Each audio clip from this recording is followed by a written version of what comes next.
జోహార్ వైఎస్ఆర్, జోహార్ వైఎస్ఆర్. జగన్మోహన్ రెడ్డి గారి నాయకత్వం, జగన్మోహన్ రెడ్డి గారి నాయకత్వం. అందరికీ నమస్కారం.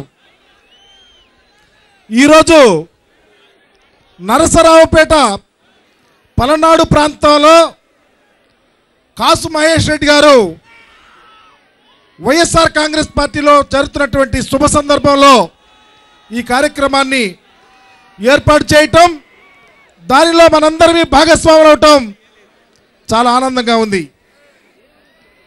మీ అందరికీ తెలుసు, ఈ రాష్ట్రంలో రాక్షస పాలన కొనసాగుతూ ఉంది.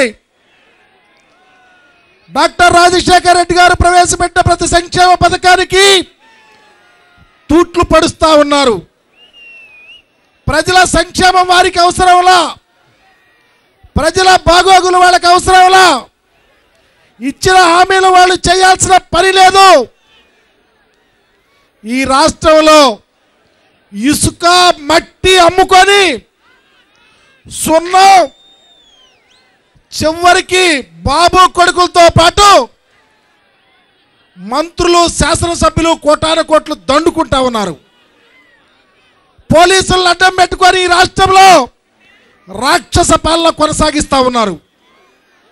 అదే జగన్మోహన్ రెడ్డి గారు ముఖ్యమంత్రి అయి ఉంటే ఈ రాష్ట్రంలో డాక్టర్ రాజశేఖర్ రెడ్డి గారు ప్రవేశపెట్టిన ప్రతి సంక్షేమ పథకం, పేద ప్రజల కోసం పెట్టిన ప్రతి కార్యక్రమము ఈరోజు ప్రజల ఇంటింటికి చేరుండేది.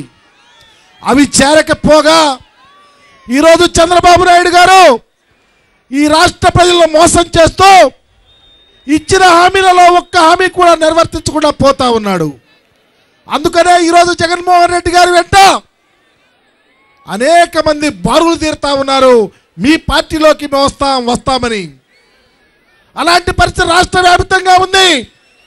మహేష్ రెడ్డి గారు ఈరోజు పార్టీలో చేరిన ఆంధ్ర రాష్ట్రంలో అనేక మంది రాజకీయ నాయకులు జగన్మోహన్ రెడ్డి గారి వెంట నడిచిన, జగన్మోహన్ రెడ్డి గారిలో ఉన్నటువంటి పటుత్వం, జగన్మోహన్ రెడ్డి గారిలో ఉన్న పట్టుదల, రాజశేఖర్ రెడ్డి గారి కుటుంబంలో ఉన్నటువంటి పేదలను ఆదుకోవాలనే ఒక ఆలోచన ఈ రాష్ట్రంలో వైఎస్ఆర్ కాంగ్రెస్ పార్టీ అధినాయకుడిని రాబోయే రోజుల్లో ఖచ్చితంగా ఈ రాష్ట్రానికి గద్దెనెక్కించి ఈ రాష్ట్రంలో సుపరిపాలన తీసుకొచ్చే విధంగా ముందుకెళ్లే క్రమంలోనే ఇవన్నీ జరుగుతూ ఉన్నాయి.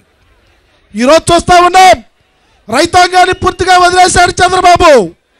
రైతులకు ఇచ్చిన హామీలు మర్చిపోయాడు. పల్నాడు ప్రాంతంలో మరి ముఖ్యంగా రైతులు వ్యవసాయం చేసుకునే పరిస్థితే లేదు. పల్నాడు ప్రాంతం అంతా మెట్ట ప్రాంతం, ప్రతి మిరప పండించుకునే ప్రాంతం, చాలా తక్కువ వ్యవసాయం చేసుకునేది. వ్యవసాయం చేసుకునే ప్యాడీ అంతా డెల్టా ప్రాంతంలో ఉంది. ఈ మధ్య చూసాం, చంద్రబాబు నాయుడు ముఖ్యమంత్రి అయిన తర్వాత ఆయనకి వ్యవసాయం మీద అవగాహన లేదు. వ్యవసాయం దండగనే పరిస్థితి.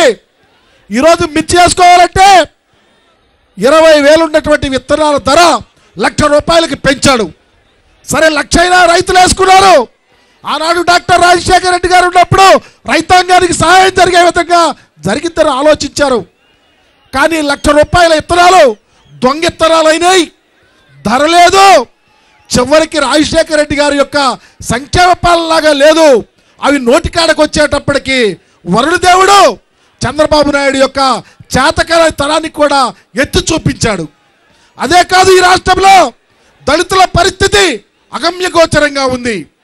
ఈరోజు దళితులంతా కులాలకి, మతాలకి, ప్రాంతాలకు అతీతంగా పనిచేయాల్సినటువంటి ముఖ్యమంత్రి కబంధాస్తాల్లో నలిగిపోతా ఉన్నారు.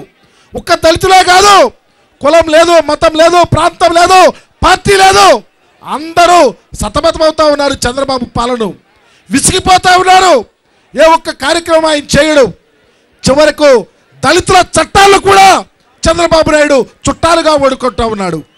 అదే కాదు, ఈరోజు భారతదేశంలో ఆంధ్ర రాష్ట్రానికి ప్రత్యేక హోదా తీసుకురావాల్సిన చంద్రబాబు చేతులెత్తేస్తే అడిగే నాదుడు లేడు. చంద్రబాబు అనేక రకాలుగా మాట్లాడతాడు. ఒకే ఒక్క నాయకుడు జగన్మోహన్ రెడ్డి గారు ఈ రాష్ట్ర భవిష్యత్ కోసం పనిచేస్తా ఉన్నాడు. జగనన్న వెంట నడవమని జగన్మోహన్ రెడ్డి గారి ఆలోచన ఈ రాష్ట్ర భవిష్యత్ కోసమని. జగనన్న ముఖ్యమంత్రి అయితే డాక్టర్ రాజశేఖర రెడ్డి గారు ప్రవేశపెట్టే కార్యక్రమాలు ముందుకెళ్తాయని మీ అందరూ జగన్మోహన్ రెడ్డి గారు వెంట నడిచి ఆయనను ముఖ్యమంత్రి చేయాలని చెప్పి ఆశిస్తూ సెలవు తీసుకుంటా ఉన్నా. Thank you.